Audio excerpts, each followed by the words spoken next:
काय म्हणताय? बिझी नाही ना? थोडंसं बोलायचं होतं. तुम्हाला माहितीये मी काय तुम्ही काय आपण सगळेच हल्ली खूप बिझी झालोय आणि या सगळ्या धावपळीमध्ये आपण आत्ताचा क्षण थांबून जगायला विसरतोय. पूर्वी हा फोन होता, आता स्मार्टफोन झालेत. पूर्वी आपल्याला फोनकडे जायला लागायचं, आता फोन आपल्या हृदयाच्या जवळ आलेत, खिशाच्या आत आपल्या फोन झालेले आहेत. पण गंमत बघा, पूर्वी ज्या फोनकडे लांब जायला लागायचं तेव्हा माणसं जवळ होती आणि आता फोन जवळ आलेत पण माणसं लांब व्हायला लागलेत. पूर्वी लोकांना फोन करायचो, त्यांची वाट बघायचो, त्यांच्यातला खरेपणा इमिजिएटली हॅलोवरनं कळायचं.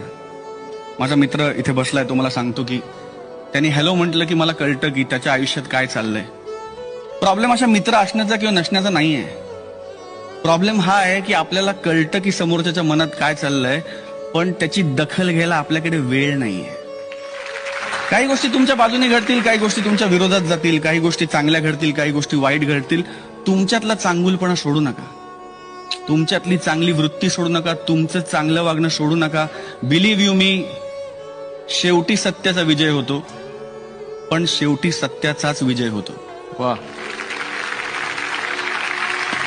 माझ्यासाठी एवढंच करा, तुम्ही कलाकार म्हणून माझ्यावर मनापासून प्रेम करता. उद्यापासून थोडंसं प्रेम स्वतःवर पण करायला लागा आणि बघा जग किती सुंदर आहे.